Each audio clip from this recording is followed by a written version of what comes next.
Zoom our recording. And we can go ahead and get started. So hey everybody, my name is Jennifer Wilson. I'm the Deputy Director for the League of Women Voters of New York State. And this is our training on writing and presenting compelling redistricting testimony. And I do have a slide deck, so I hope most of you all are with us on the Zoom so you can see that. So I'm going to go ahead and get that started.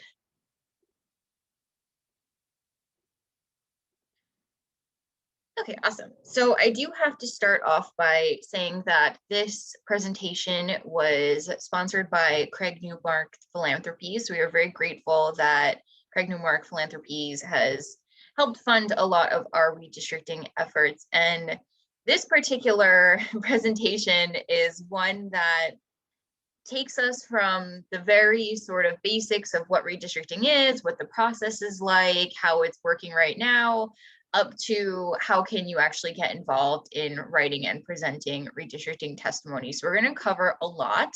And if you have questions as we're going through, you can drop them in the chat. Like I said, my executive director, Laura Ladd-Bierman, is on, so she can help answer questions that are sort of softball questions in the chat, and harder questions we can get to at the end, and then there'll be opportunity for questions at the end as well. So let's get started. So first of all, a quick overview of our agenda. We're going to talk about what is redistricting, how does it work, what is a testimony, how do I testify about redistricting, what makes my redistricting testimony effective, and how do I get started? And then I'm going to share some pro tips on redistricting. So starting off, what is redistricting? Very basic. Redistricting is the process that happens every 10 years that allows us to see how populations have shifted and taking those population shifts and applying them to our legislative district lines. So we have our census, which I'm sure everyone on this Zoom did their census and told 5 people to do the census.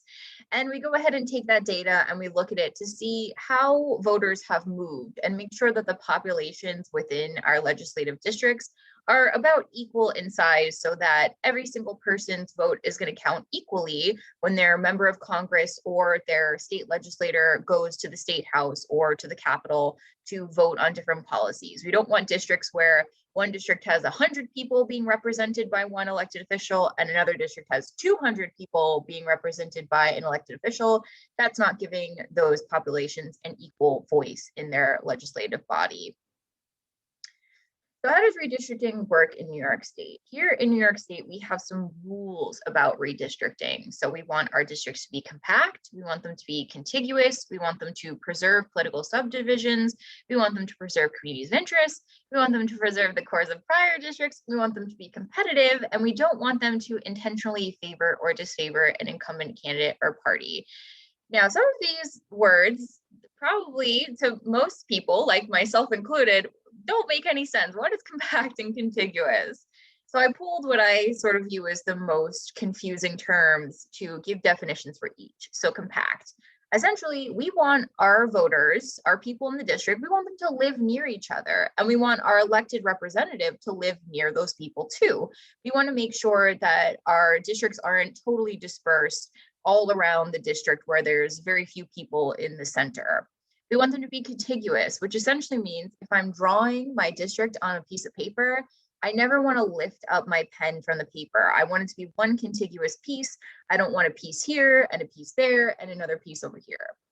We also want to preserve political subdivisions, which means that we don't want to cross a county, city, or town boundary whenever possible. In some cases, it's not possible, but if we can avoid it, we want to avoid it.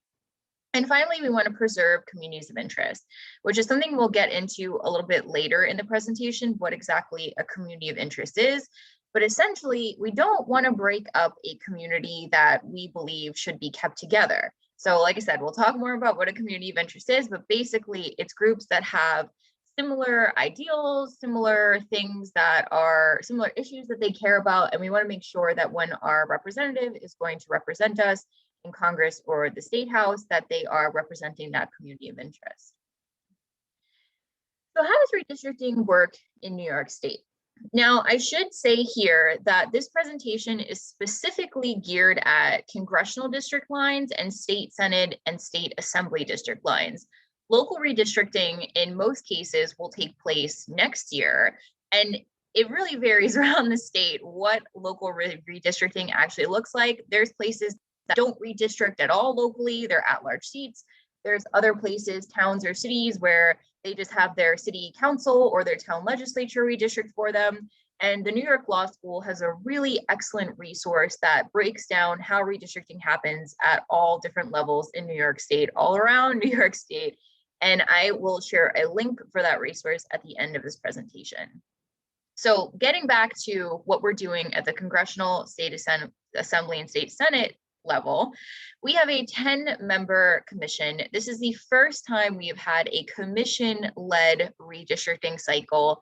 These 10 members were appointed by the majority and minority leaders in the State Assembly and the State Senate. So 2 members from each of those representatives. So 2 from the Senate majority, 2 from the Senate minority, 2 from the Assembly majority, 2 from the Assembly minority, and then those first 8 members appointed the final 2 members who are not a member of either of the major parties. Now, once we get the commission, what the heck are they going to do? So they're starting by holding meetings.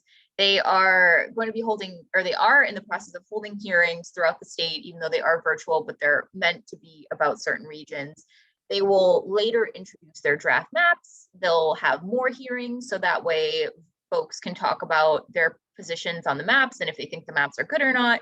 Then the commission will edit the maps and send them to the legislature for approval. So the legislature, our state legislature, has final say on whether or not these maps will be adopted.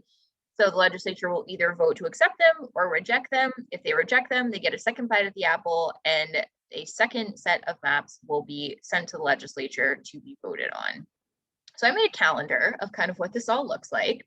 So we are at the bright yellow part. That's where we are right now. We're in July, about to be in August, and we have started having some of the hearings that are mandated by our Constitution.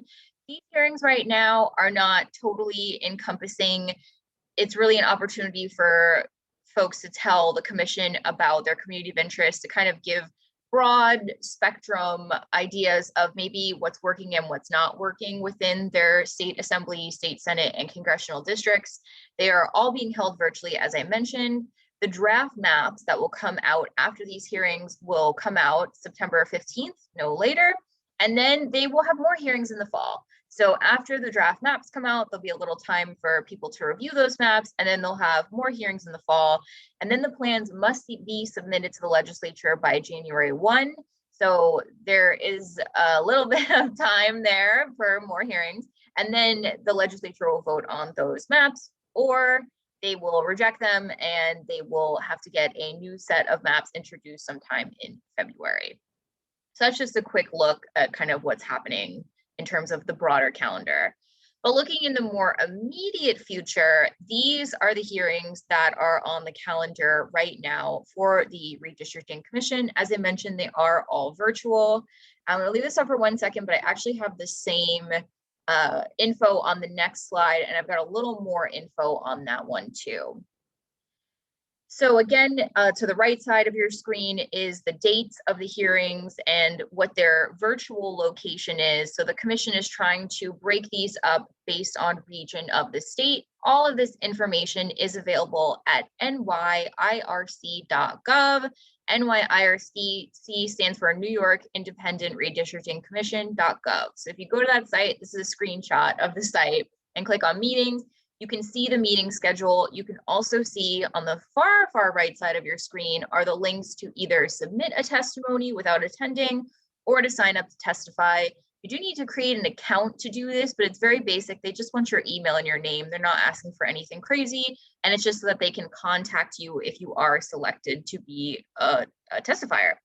So after you create an account, you can sign up. You do have to do this by 2 p.m. the day prior to your scheduled hearing for your region. So if you are planning to do it, I say the sooner the better. By the time this presentation is done, you'll be well versed in how to write and present a testimony. I will have this slide again at the end of this presentation. So you can digest this info now, but then you can digest it again at the end. Now, I also want to mention upfront, though, that if you are from Long Island or you're from Queens, Bronx, Manhattan, and you missed your opportunity to participate in your hearing, there will be one more at the end, a catch-all hearing at the end of August. The date hasn't been announced yet, but if you didn't feel like you were ready to be ready in time for tomorrow is Kings and Richmond counties, if you don't feel like you're ready for that, or if even you are Mid-Hudson region, if you're in Westchester and you feel like, oh my gosh, I'm busy that day, I can't testify, you can participate in the catch-all hearing at the end of August instead. So lots of opportunities to get involved. Okay, so now we've got all of the nuts and bolts out of the way. We're ready to talk about what is a testimony. So a testimony is defined as a declaration or statement given in evidence. It can be a written document or it could be verbal, or in most cases, it is both. You will articulate your comments, which are usually the condensed version of your written document that's going to go into all the details and the nitty-gritty. So I like to think of testimonies as the who, what, why, when, and how. Who are you? What is your issue? Why do you have this issue? And when and how would you like that issue to be resolved? When it comes to redistricting, the who, what, where, when, what, why, and how can be a little confusing. What are we even talking about here? And I think the easiest way to sort of think about redistricting or testimonies in a redistricting space is thinking about redistricting's impact on your community. So essentially with redistricting, we're talking about redrawing legislative lines that are then going to be what our elected officials are going to be representing. And our elected officials make a lot of decisions that impact our day-to-day life. They make decisions about schools, roads, public transit, housing access, your garbage pickup, your taxes, your water quality, green space, or you have parks and trails, utilities, business regulations. Is a new business going to be allowed to come to town? Are we going to get a new park? Are we going to do a new contract with our waste company because our current garbage pickup company stinks? And all of these different things your elected officials make decisions on, you and your neighbors probably have a lot of these in common. You maybe take the same public transit or you drive on the same roads. You probably get your garbage picked up by the same company. And so all of these different things combined make you and your neighbors a part of a community of interest. So essentially, communities of interest are groups of people that have shared values, shared beliefs, and shared issues within their community. So I have some examples of communities of interest. So it might be that you and your neighbors all work at the same place. You all work at a SUNY university or private university too, or you're all medical professionals or hospital staff that work at a big hospital. Or maybe you and your neighbors are all engineers working at a factory or a major manufacturer, or maybe you're all agriculture workers, you all are farmers. Or maybe your town is a tourist town like Lake Placid, and everyone there works for hotels, or you have restaurants that have tourists as patrons, or you have shops that are primarily for tourism. Maybe you all work in the same field. Or maybe you have similar economic and environmental concerns. Maybe your city has really poor water quality, or maybe you have really high property taxes, or maybe you have really high unemployment rates. This can all be something that makes you a community of interest. Or maybe it's something a little bit more spiritual. That may be the wrong way to say it, but maybe you all have similar values and beliefs. Yeah, spiritual, I think makes sense. Maybe you have an Amish community in your district, or maybe you have a Native American tribe, or maybe everyone in your community has the same religion and goes to the same church. These are all things that can make you a community of interest, but sometimes it's even more simple. Sometimes it's just that you and your neighbors all send your kids to the same school, or you and your neighbors all go grocery shopping at the same store. All these things can make you a part of a different community of interest.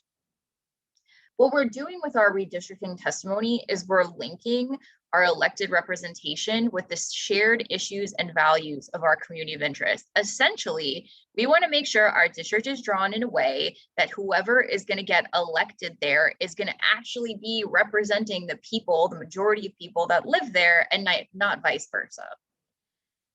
So to kind of drive home this idea of a community of interest and the impact a community of interest has on redistricting, or rather redistricting has on a community of interest, I came up with an example, and this is a fake example, but honestly, it's not that far out. So this is the story of a town that is split into 4 legislative districts with 10 school districts all around the town. So here is my fake legislative map. And all of the little white schoolhouses represent the different schools within this town. So you can see there's 10 of them. And at the center of this town is a school district that is split between the 4 different town districts. So essentially, the voters within this town are only a small piece of each of the 4 town districts. And I have a little animation here to kind of show you. This is our school's community of interest. So we can see on this map that the voters whose children go to this school are only a little tiny segment of each of these 4 legislators' districts. As a result, each year when the town budget is drafted and approved, this school is the one that is always left out. It is always the most underfunded. It is always the one that gets the short straw, because the town legislators who represent the other schools in their district would much rather fight for funding for those schools where the majority of their voters live, as opposed to this school where only a few voters live. They could get by winning their seat back year after year without these voters voting for them. So this school stinks. This school has terrible graduation rates. The school has hardly any teachers. There's not even enough chairs. There's not enough books at this school. This school is really having a hard time, while the other schools in the town are thriving. Now, if this community of interest were to band together and propose new legislative maps that would better represent their community of interest, their school, they might look something like this. Now, this isn't the end-all way to draft this map. You could argue that the town district for District 1 I drew is maybe not as compact as it could be, but certainly that school would now be wholly encompassed within a town district, and the legislator for Town District 1 would be much more inclined to fight for funding for that school than they would be when there was only a small portion of the voters living there in that town district. So this is one example of how redistricting can impact your community, but there's some more sort of wrap your head around ideas that I think are easier for people to think about, because maybe you don't have kids that go to school and maybe you don't immediately see any problems within your district. You're like, yeah, I've got some potholes and the people who pick up my garbage always make a big mess. I wish they would get a new contract, but it's not really that bad. But maybe some of these things will resonate with you. Maybe your legislator doesn't care about your community's needs. Maybe your legislator doesn't have an office near you. Maybe they live over 2 hours away. I know upstate, some of those districts are gigantic. Maybe your legislator doesn't show up in emergencies. There was an example during the Queen's hearing where a testifier said that there was a huge fire, burnt out a bunch of apartments, and the assembly member never even showed up. It displaced so many people almost died, and the assembly member of that district was never there. The neighboring assembly member came over to offer support, but their assembly member never showed up. Maybe your legislator doesn't even visit your neighborhood. Maybe you've literally never seen them before. Or maybe your legislator is totally unfamiliar with who lives in your community. They're totally tone deaf to the people who actually live in your community. These are things that you can testify about in your testimony, include in your testimony to make the point that your district lines might not be representing the people who live there. So now that we kind of have an idea of what our community of interest is and some of the things we can think about when it comes to splitting our community of interest, let's talk about district lines, because the maps are kind of at the center of redistricting, right? That's kind of what it's all about. So there's a couple of different ways to access legislative maps, and don't feel like you need to memorize these links. I will share the links to all of these at the end of this presentation in the chat. They're also all available on our website, as well as a slide deck and lots of other stuff. But again, I'll put that in the chat later. So firstly, you can visit the New York State Legislative Task Force on Demographic Research and Appropriament website, AKA LAT4. The website is lat4.state.ny.us, and the link you would want to click on is maps. This was the old legislative task force in charge of drawing our legislative lines. So previously, I mentioned this year is the first time we're going to have an independent commission drawing our legislative lines. Previously, the incumbent state legislature, so the state assembly and state senate, would draw their own maps. So these are maps drawn by the very representatives they are meant to represent. You can imagine why that might be a problem. So here we have links for the last 3 redistricting cycles. 2012 was the most recent, which was 10 years ago. Crazy to think that, but it was.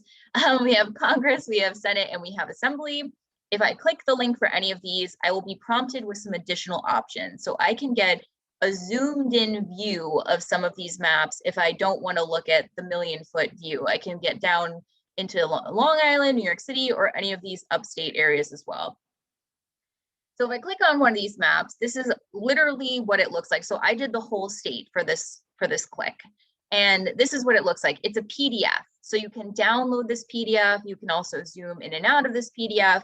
But I'm sure you all can kind of see, looking from your computer screen or your iPad screen, or wherever you're looking at, that I'm not really getting a lot here. I can kind of see county lines. It's kind of hard to see because the lines are kind of just a little bit lighter than the district lines. It's very hard to see, but this is an option. And if you're not looking for specifics of your district, you just kind of want to get a vague idea of what it looks like, this can be an option for you. But I'm not going to leave you with just that option. I'm going to give you lots of options. So option 2 is to actually go to your legislator's website, their profile page, essentially, on either nysenate.gov for your senator or nyassembly.gov for your assembly member. So you can click on either senators or committees for assembly or assembly members for assembly, and you can go to your legislator's page. And then for Senate, you'll go to our district, and for assembly, you'll go to maps and offices, and you will get this, which is their district on top of a Google map. And you can zoom in and out of this, and you can move around, and you can see everything you would see on a Google map. So you can see even down to business names. You can see your school districts. You can see if you have a lake or something or a park that's being cut. You can see everything on these maps. So the Senate also has a nice little tricky shortcut that I discovered, which is you can also go to nysenate.gov/districts, and you can see all of the Senate districts for New York State. And if you hover your cursor over any of these, it will actually tell you the district number and the representative for that district. So this allows you to see not only your own district, but neighboring districts as well. And maybe using this, you'll have a better sense of, hey, maybe actually we should be a part of this district and not the district we're currently in, or a district should be kind of moving in a different direction. This is a really great resource. So again, nysenate.gov/districts for all of the Senate districts. So then for the assembly, unfortunately, they don't have the little sneaky shortcut, but they have the same thing that the Senate has for each of the legislators' pages. So instead of going to our district, you'll hit maps and offices. And again, you'll be able to see the district lines for that district and get a sense of kind of what the district looks like. Again, with a Google map, you can even see from this map, I can see the highways there because it's a Google map, so I can see everything. And the Congress, and then one last option. Congress, same thing. You'll have to go to your Congress members page. I just Googled mine and it came up. So, and again, you'll just go to the 20th district, or not the 20th, but whatever district it is, there'll be a link at the top of the page with the district number, and then it'll say district, and same thing, a Google map, super easy to see. So the final option is everything all in one place, which is on the Board of Elections website, which is elections.ny.gov/district-maps.html. And here we have a map of the entire state for Congress, Senate, and Assembly, all in one, again, overlaid on a Google map. So here is the Congress map. And if you see to the left kind of top corner, I don't think you can see my cursor, but right over in the top corner of the map, there's this little, like, it almost looks like a stack of paper. And if I click that, I get the option to do other layers of the map. So I can see the assembly districts, I can see the Senate districts, or I can see state Congress, or I can see all three at once if I would like. And again, it is a Google map. You can zoom in, you can see things. This is my less preferred method only because the purple and I think the assembly is red and maybe Senate is blue. It's very opaque. It's very hard to see through it. So it's not as easy as the Senate and Assembly and Congress maps, where if you go to their page, it's pretty much, you can see through it really easy. This is like kind of hard to see through even for me. So check this one out if you want to see it all in one place, but know that there are other options to look at maps if you don't like this one, or if you feel like me and you're like, this is kind of hard to look at. I don't know what I'm looking at here. So that's an option for you as well. Lots of options. So now that we know where to find the maps, we know what options we have to look at these maps. What am I looking for when it comes to these maps? So these are sort of some keywords of things you might be looking for. So hooks and wiggles. Is my district, does it have a little wiggly part that kind of comes off, or does it have a hook where a piece comes off, hooks part of another district into its district and pulls it back in? Are neighborhoods or blocks cut in half? Are my neighbors in a different district than me? Super skinny districts or bridges. So do I have a piece of the district here, a little skinny piece, and another big chunk of district here? Earmuffs or hats. So kind of similar to that, but maybe it's a little curved. Or if we look at the map on the right, and right above Staten Island, District 23, doesn't it kind of look like a hat? It kind of looks like a hat. So earmuffs or hats. And then where's your neighborhood within the district? Are you all the way at the edge of the district, you're about to fall off into the other district, or are you right in the middle? And then where is sort of your community of interest within there? And where's your representative's office? That's why it's really helpful to look at your current legislator's page, because you can actually see their office addresses and where their office is. Is their office like 2 hours away from you? Or is their office right in the center and somewhere it should be? Because then you can actually go and talk to them if you need to. So another option for you all is, if you've looked at the maps and you've kind of gotten a good idea of how you think that your map should be drawn, you can draw your own maps. You definitely can draw your own maps. And there's quite a few options of free mapping software that you can use. So I've listed here just 4 of them, but I know there's more than this. So Representable, Dave's Redistricting app, District Builder, and District R are 4 of the options. My personal favorite, and the one I'm going to give you the most quickest demo of your life on, is Representable. So representable.org is a program out of Princeton, and it is so easy to use. Dave's Redistricting, District Builder, and District R are definitely for the more advanced techies. I struggled to use them when I use them, but if you want to really get into the data, you want to do population density, you want to do VPN files, voter files, you want to apply all of that, definitely check out those ones. But if you just want to map your community of interest, go with Representable. And here is the quickest demo of your life. So if you go to representable.org, this is what the main page looks like. You can create an account. Do not worry, they will not spam you. They will only email you to confirm your account. And then after you create your map, they'll email you your map so you have it saved in another format, or not another format, in another outlet to your email. So you'll go ahead and create your account, and then they will prompt you with some questions about your community of interest. So if you're kind of thinking through community of interest and you're struggling with the idea of it, this is a great option to help you really think about, what is my community of interest and where is my community of interest? So here's some of the prompts that they will ask you about: community activity and services, cultural and historic things, economic and environmental, some things we talked about earlier. And then they will show you your whole community. They will show you, again, a Google map. I just love Google Maps. And there's lines on this map, but these lines are maybe not what you think. They're census lines, they're census blocks. So each of the lines, each of the little squares or slightly angular squares or shapes, they're they're census blocks. So you can actually click together census blocks to create your community of interest and create a district. So you can see some of the data there as far as like population and stuff, although they will not be updating it until the census final counts come out. But you can see here, I can see this is my community. So I can see my school, I can see the park I like to go to, I can see where my house is, I can see where the hospital is that I would go to if I had an emergency, I can see where my favorite restaurant is, I can see where my work is, and I can click all these together and create a district map that encompasses my community, what I perceive as my community of interest. And then I can take this map and I can export it. and I can export it into a GeoJSON file, which is basically the type of file that all of the mapping softwares use. So I could upload this into another program like District Builder, like Dave's Redistricting, and play with it even more with more data. Or I can just do a PDF, which is what I did. I just wanted a PDF, or I could do a CSV. And I can also see here the information I put in about my community, those question prompts. And I can take all of this and I can just send it to the commission. I can just download it and I can submit this as my testimony. It's very easy. Like I said, it's definitely the easiest of the options.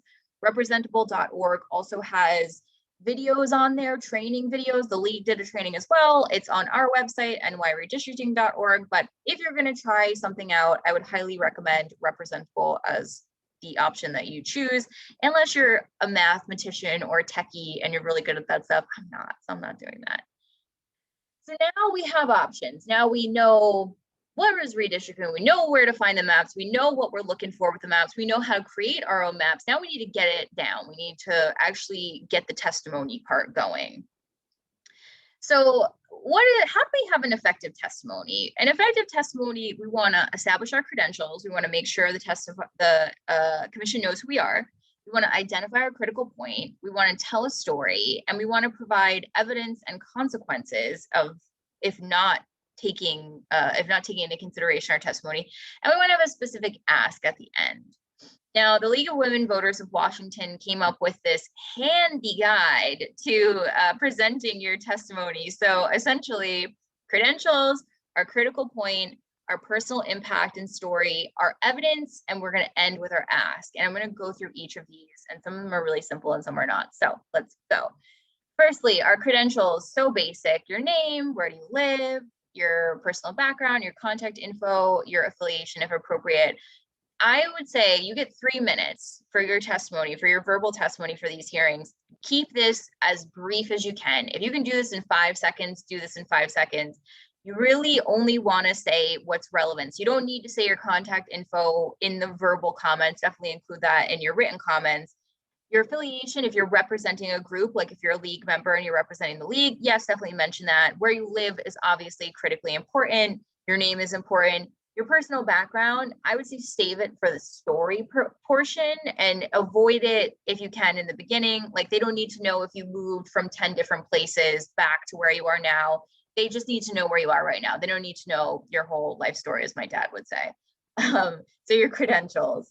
Then your critical point. Why are you here? What is your purpose? What is your issue or concern? And what's one thing you want the commission to remember when everything is said and done? Here is an example. I live in Assembly District 1. My children's school is split between 4 assembly districts, Assembly Districts 1, 2, 3, and 4. And I am here because I want to ensure my school's district is not split. Something else that's really important that the commission has said is helping them a lot is having specific district numbers. So saying your district, your assembly district, saying your Senate district, saying your congressional district, be really specific about the districts that you are speaking about. If you're just saying, I live in North Albany, or I live in the eastern part of Suffolk County, that's not helpful to them. They need to know the specific districts you are talking about. So then we want to tell our story. We've made it clear why we're here, who we are, why we're here. Now we want to talk about our story. So in this example, my story is my community split. My school has way less funding. My outcomes for students are much worse than others in the district. Very basic. This I cannot help you with. This is your own personal story. So hopefully the prompts help, but I cannot help you tell your own story. Then we want to provide evidence. This is the part I can help you with. So some of the examples of ways you can provide evidence are looking at prior census data. You can look at prior district maps. You can look at demographic data, or you can look at data from the source. I could go to my school budgets and look at my budget of my school compared to another school. I could look at voter turnout. I could look at city data, or I could use data from other organizations. Let's say the problem in your area is really poor water quality. Environmental Advocates has lots of documents, has lots of information about water quality throughout New York State and the different communities it's impacting. You can provide maps. We talked about maps. You can use existing maps, or you can create your own maps. In fact, I would say the mapping part of the evidence is the most helpful for the commission. so that they can have a visual of what exactly you are talking about. Or anecdotal evidence. And actually, I think anecdotal evidence might be the second. I think I have these in the wrong order. I would say maps is 1, anecdotal is 2, and data and facts is 3. The stories from your neighbors and friends, super impactful news articles or comparisons to other legislative districts. I gave the example earlier, the real example of someone at a Queens hearing saying, or at the Queens hearing saying that their assembly member never showed up after that big fire. That's the anecdotal evidence I'm talking about. I've never met my legislator. Their office is all the way on the other side of town.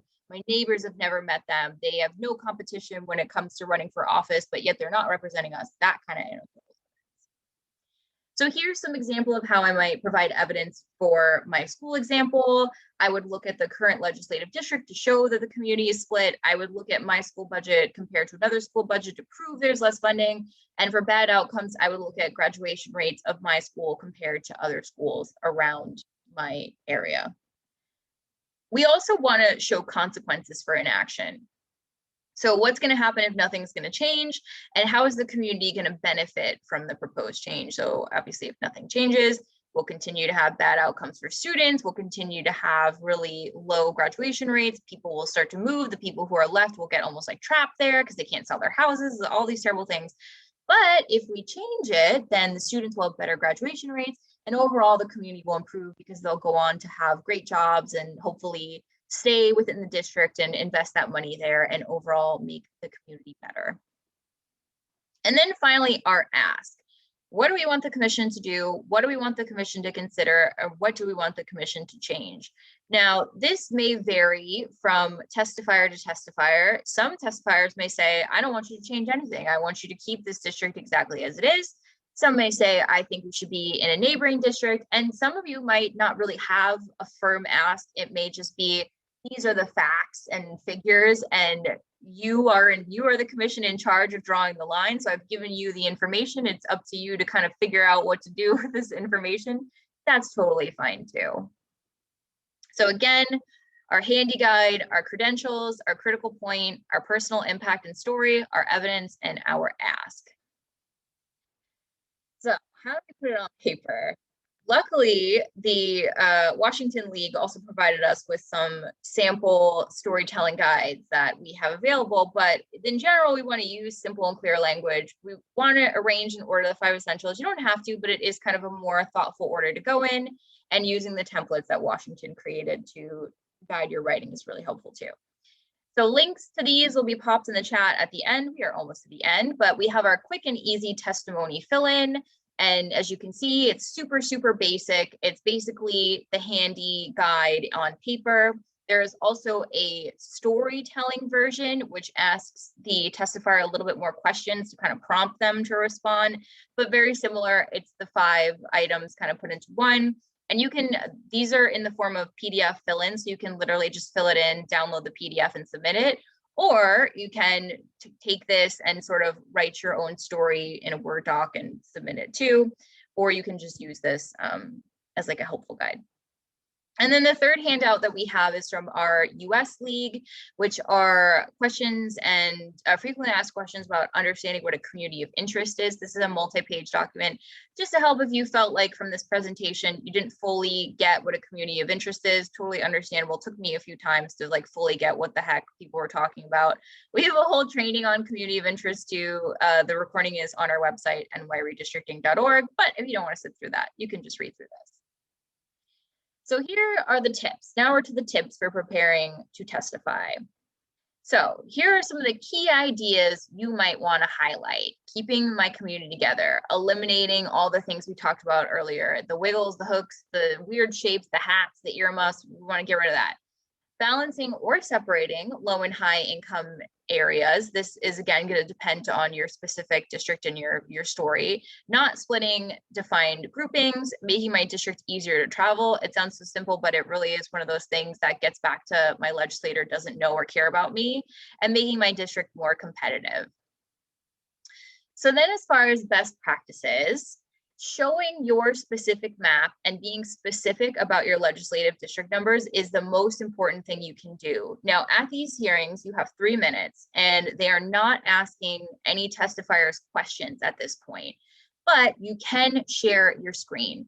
So if you can have your map handy in a PDF, make a couple slides, so you can maybe show a couple of images of the map and maybe what you think is a better map. That is so unbelievably helpful for the commission. And then you can, of course, submit those too. So that way they can have a visual, because of course they're talking about the entire state. So tomorrow is Kings and Richmond counties. And then, next week they're doing Mid-Hudson and Capital Region. Those are two very different areas. So digesting all of these different areas of the state is so hard, especially for the most part, they're probably not from your area because the commission is from all over the state. So maybe one commissioner is from your area, but the other 9 probably are not.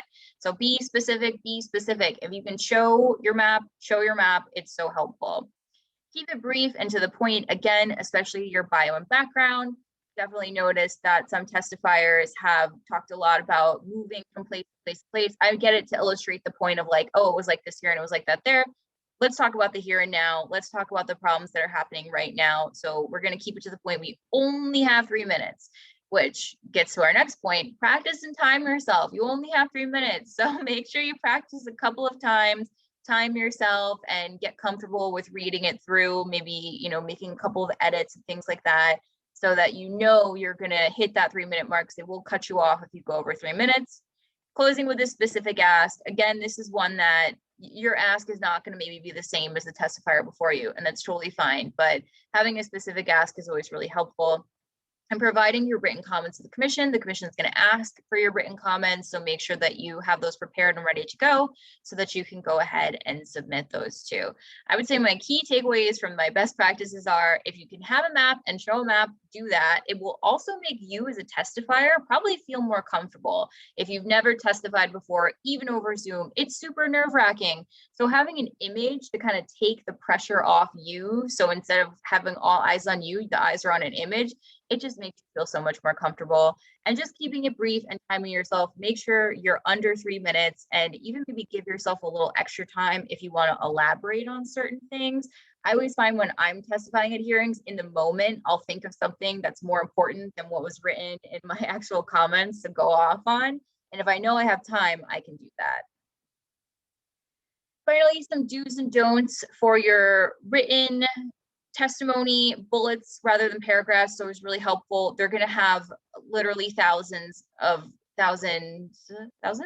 written testimonies, so bullets, really easy for the commission and the staff to drill down on the important points. Using keywords, knowing exactly what, being specific, knowing your facts, being specific in what you're talking about, and always having a nice thank you at the end is always great. Don't be accusatory, don't be partisan, and don't go over your time limit.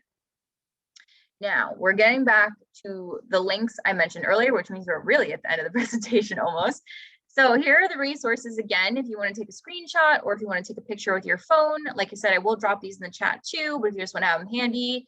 So the link for all of the legislative maps is lat4.state.ny.us. If you want to draft your community of interest, you can do that with representable.org. If you want to look at census data to support some of the things you're going to say, census.gov/quickfacts/NY. And all of the links from this presentation is on the League's page, which is nyredistricting.org. Okay, what now?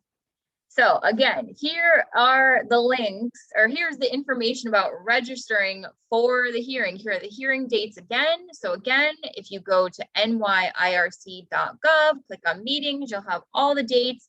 You'll have the links to sign up and submit testimony or sign up and testify. You must do this no later than 2 p.m. the day prior of your community's hearing. You will maybe not get that email confirming you were on the list to testify until the day before the hearing, because government takes a long time. So if you don't get it the morning before your hearing, you don't get the link, then definitely email, follow up and say, hey, I didn't get the invitation. These hearings are usually starting at 2 p.m., but we have been told that if they get a lot of testifiers for a given region, a given hearing, they may move up the time earlier. So it's scheduled for 2 p.m., but if they get, let's say, 300 people who want to testify, they might move it up to 10 a.m. So you need to have a little bit of flexibility with that, which I know is unfortunate for most of us. But don't forget, there will be a catch-all hearing at the end of August that should be announced shortly. So if you cannot make the day of your scheduled hearing, or if you already missed the one, because I know these came up so quick, don't worry, you'll have another opportunity to go ahead and register to testify. So here are my final thoughts for you all. Please share this training with your friends and family who are interested in redistricting. This is not the last training. This is just the last training today. But this training, we'll keep doing these. We'll do them in the fall as well as we get ready to actually look at the maps. The trainings will be adapted a little bit more than for specifically to those maps. But you can also invite us to present this training. Like I said, there's still plenty of time to do this. You can also present it yourself. I will drop a link to the actual slide deck via Google Slides in the chat when I am all done chatting. And help us get the word out, help us share this information, help us get people involved. There's still so many hearings left. The upstate ones have not even started yet. So there's plenty of time to get people involved, to get them in the mix and get them talking about their communities and their district lines. And links to all of these documents and resources will be shared in the chat. These are what I am calling public resources. It's, if you don't want to keep the league's logo on it, that's fine. We'd like it if you did, but if you don't, that's fine if you want to make it your own. But please help us get the word out. This is so important. We want to make sure that people are showing up to these hearings. With that, here's my email, which I will also drop in the chat, and I will take this down, and you just have to give me 1 second to go through the chat questions. And then if you would like to ask a question verbally, you can go ahead and raise your hand with the raise hand feature. If your Zoom version doesn't have that, just go ahead and put your name in the chat, or just say like Slack in the chat, and we can call on you so that you can articulate your question. So thank you for that. Let me take my screen down.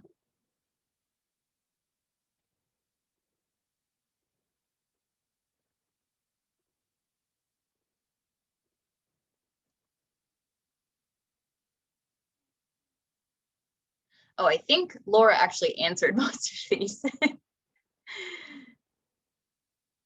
Yes, and Steve Elliott helped me too, so that was great. One question I did not answer was by someone who asked if they already submitted their testimony. If they want to add maps, can they submit the maps separately, or how could they now submit maps? Do you know an answer to that? Yeah, I believe so. I believe also most people who did submit got an email back from the commission saying like, thank you for submitting. So I think you could even reply directly to that email and just say like, oh, I have another attachment or something. I definitely think you can still submit more.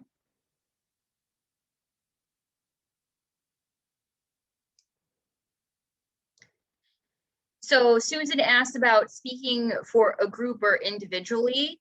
And I think that's going to depend on everyone's sort of specific what they're doing. So I know there's a lot of areas throughout the state where people are working in collaboration and coalition, and maybe someone has a full-time job, they cannot even take time away to try and testify. So maybe that makes sense to speak as a group rather than an individual. If you're speaking in broad strokes, I think that's fine to speak about a group. But for the most part, I do think it's impactful. It's equally impactful to just speak as an individual as well, because the commission understands that everyone, what they're talking about is the shared sort of idea probably of the people living there. So if I'm coming and I'm talking about my school district is split and we have really low funding for our school, the commission can kind of figure out like, oh, probably everyone whose kids go to this school have the same problem. One thing, Jen, if I can just add, for any league members that are on this, you cannot speak for the league unless you have gotten permission from your president or the board of directors. You can definitely provide testimony and testify as an individual, but if you are speaking for the league, you need to have permission from the local league board to do that. I just want to remind league members of that.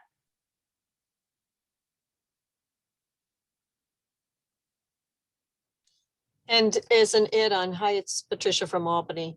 In addition to the board, if we want to speak on behalf of a coalition in addition, because we're planning on doing the league plus the coalition that we are with. Any issues that you see with that? Just want to double check. No, I think that's great to speak as the coalition and not necessarily representing the league or vice versa. we trust you all, our local leagues. We trust you all to know better than we do what's best in your communities and what makes more sense as far as working in collaboration with other groups, for sure. And Judy Sternberg asked about, from our people's hearing that we had back in April, we did send all of the testimonies that we received to the and these were the informal testimonies. This was like a community event. We did send them all to the commission. I think it's totally helpful to resend though, because since April, they have hired a brand new staff. There's all new people working there. And I definitely think you could adapt your people's hearing testimony and submit that, and that would be totally fine.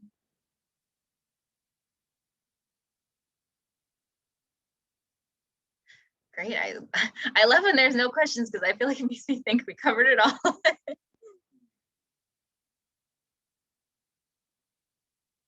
Anybody else? I see Steve Elliott mentioned that, yes, the hearings, they live stream them on their Facebook, and they also live stream them on their websites too. So, and the Facebook's nice and easy to watch, so that's nice. We usually share them on the league's Facebook page as soon as they start. We share them there. So if you have trouble finding their social media, it is all linked on their website, but if you have trouble, you can watch it on our social too. Yes, Judy, go ahead. Yes, so all the wonderful resources that are on the website, both from the league and from other places, are those available for local leagues to take bits of them from there and use them in our own presentation? Yeah, absolutely. Anyone on here also not league affiliated is free to use any of our resources. And as far as the other, I know we shared a ton of New York Law School's materials as well. They have an excellent resource. I saw Jeff put it in the chat. Definitely yes. For non-league stuff, you definitely want to give credit to whoever it originally came from. But from league, if it's a league sharing it, I think you're totally fine to go ahead and share it out. Great, thanks. Awesome. Any other questions? Great. Well, if not, then thank you everyone so much for being on. And as I mentioned in the presentation, this is like public property. Anyone can use this. If you're here from another group, please take this and use it and run with it. Feel free to adapt it. If you want me to come, I put my email there. I'll put it in the chat. Oh, you know what? Oh, I'm so sorry. I don't think I did put all of the links. I think I accidentally sent it to the waiting room. I'm sorry. I'll put it in the chat again, but it's all on our website, nyredistricting.org. Sorry about that. And my email's at the end, so feel free to email me if you would like me to do the presentation for you, if that's easier. Oh, Allison, go ahead. I see your hand up. Sorry. Hey, sorry, I couldn't find the raise hand before. I was wondering if you know whether or not the commission is open to like participating in other venues for community members to provide input outside of these formal hearings. I'm just thinking about, maybe populations that those hearings are not accessible. Of course they can provide the written feedback if they want to, but like I work at Binghamton University. I'm thinking it would be cool to have like a hearing on campus for our students. Would one of the commissioners be willing to come, or do they really have to stick to these, kind of official hearings that they're doing? Yeah, so I know originally before their funding was delayed a bunch, they talked about doing community roundtables in different parts of the state. I don't know if they have time to do that now, but they do finally have staff. So let's talk, email me and I'll share with you the staff contact I have they have someone specifically working on engaging communities. And I definitely think that the staff would be able at least to do that, since the commission is like sort of a part-time thing, but the staff are full-time. So at the very least, you could probably get one of the staff to talk to the students, or allow the students to have some time with the staff.